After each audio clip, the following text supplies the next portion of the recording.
We're about to take a look 25 years into the future, to a time when generative AI doesn't just tweak the film industry, it could completely tear it down and rebuild it from the ground up.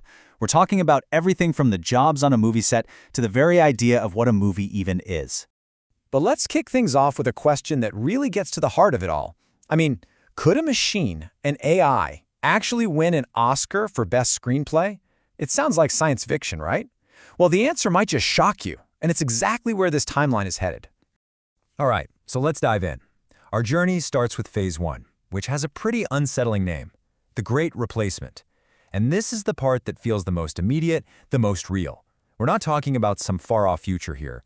We're talking about the jobs and roles we all know, right now, getting seriously disrupted. And you can see just how fast this first wave is predicted to crash down.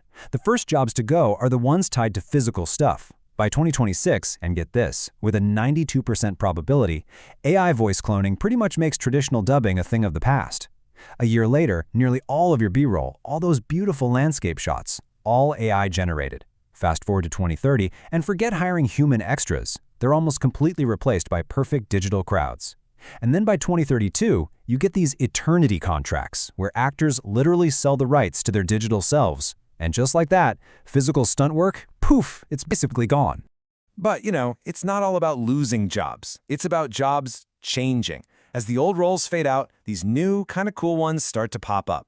Think about it. The editor or sound engineer of today, they become the data sculptor of tomorrow. Their job isn't about cutting film anymore. It's about whispering to an AI, guiding it, prompting it, and correcting its weird little hallucinations to sculpt the perfect shot or sound.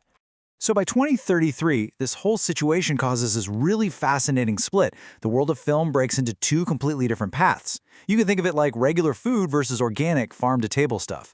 On one side, you've got these efficient, super cheap, digitally perfect movies that are just churned out by AI. And on the other, you get artisanal cinema. It's a luxury item, filmed with real people, real cameras, and it's valued because of its little human imperfections, its errors. And that brings us to Phase 2, the new paradigm. So if Phase 1 was all about replacing the old jobs, Phase 2 is about creating brand new ways to experience stories. This is where AI stops just being a tool for logistics and starts to fundamentally rewrite the rules of creativity itself. Okay, just imagine this for a second. You want to watch the huge new blockbuster, but you've only got, say, a 45-minute lunch break. No problem. By 2036, something called dynamic cinema could totally solve that. The film's AI literally detects how much time you have and rewrites the entire movie on the fly, just for you. It creates this perfectly paced 45-minute version that hits all the main plot points. A 2-hour epic becomes a lunchtime sprint. So you're probably wondering, how on earth do the big studios like Universal and Warner survive all this? Well, they pivot, big time. They stop being movie makers and become more like digital landlords. Yeah, their main business isn't producing films anymore. It's licensing out their characters and worlds. You want to make your own Batman story? You can rent his digital likeness. Want to create a new adventure at Hogwarts? You can license the IP. The whole game becomes letting you, the audience, generate your own stories. And where does that lead? Well, it's pretty much the end of the human star system as we know it. The biggest celebrities in the world could be 100% synthetic. They'd be perfect, they'd be tireless, and they'd be completely scandal-free. The entire culture of human celebrity that we've had for 100 years, it could just end. Okay, and all of this builds up to our final and honestly most mind-bending phase, the total fusion. Starting around 2043, the lines don't just get blurry, they completely dissolve. The very definition of what a movie is just melts into gaming and reality, becoming something we can barely even imagine today. By 2045, that wall between watching a story and playing inside of it just comes crumbling down.